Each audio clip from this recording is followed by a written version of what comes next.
All right, look, just because you got a gun on your hip doesn't keep you free from being attacked and becoming a victim.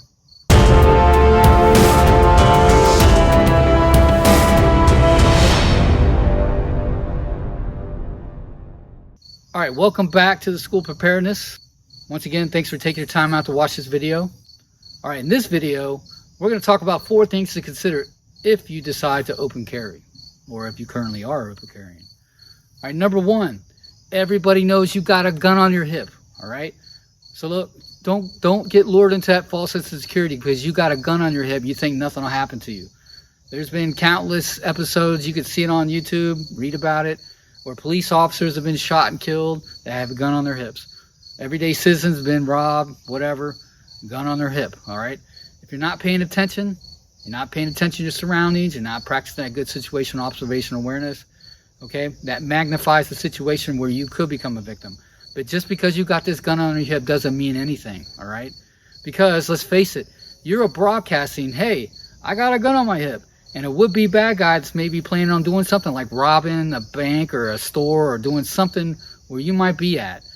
You know, you're in their intended target area. They're going to take you out first. They're going to take away you as being a problem that might stop what they're doing. So they're going to shoot you first, all right? All because you got that gun on your hip. You're broadcasting that.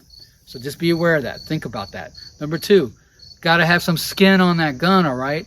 So if you're in close proximity to people are walking around you, you're in a mall, crowded area, whatever, have that arm on that gun, touching it, all right? Rest it on there, leaning up against it, whatever. Always have something on that weapon because it's a barrier between you, okay? Actually, it's a barrier between somebody else and someone trying to get your gun, all right? It's one extra layer of protection, so to speak. Number 3, let's talk about holster choices.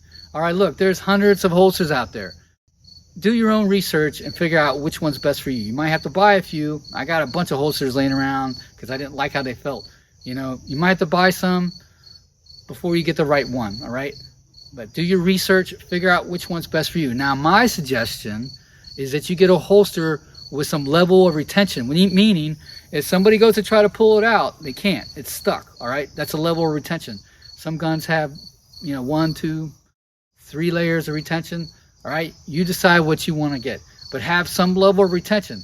All right, because look, if you got that skin on the gun, you're paying attention, and someone goes to try to pull that gun from behind, or maybe you get an altercation, you get in a fight, and they're trying to pull that gun. Well, you got that level, that arm protecting it, right? Or you put your arm on it like this, or your hand on it like this, so they're trying to pull it out. They can't do it, but then you got that extra layer of protection by that retention. So if say somehow they pull your arm away and they go to try to grab it, it's an extra layer of protection, right? It's going to be harder for them to get that gun, which gives you more time to be able to do something to stop them from trying to get your gun. All right, so number 4, look, if you're going to carry a gun, don't have these loose pants. All right, whatever outfit you decide to wear, if you're going to wear shorts, if you're going to wear pants, you're going to wear whatever, make sure that if you go to practice, right, you pick your outfit out, you put your gun on, whatever configuration you use, you go to pull that gun, all right, practice a couple of draws,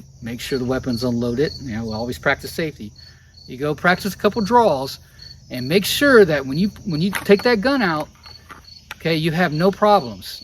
Meaning, if your pants are real loose, you don't have a good belt, and you go to pull that gun up and your whole pants come with it, okay, look, that's going to take more time for you to get that gun out to be able to take care of somebody that's trying to hurt you or your family, all right?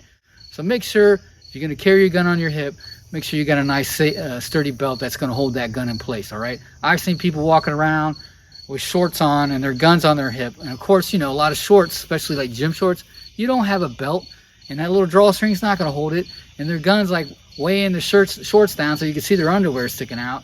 Okay, you don't want that, okay?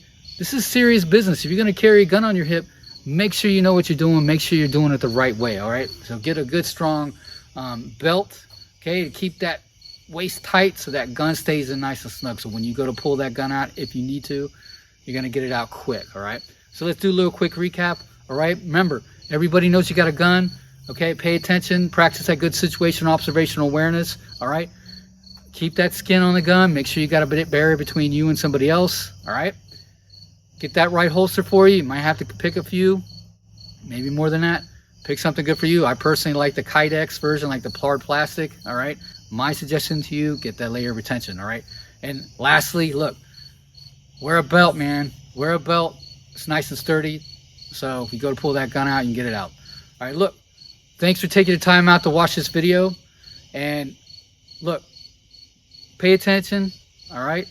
Stay safe. Watch your six. And remember, it's not being paranoid. It's being prepared.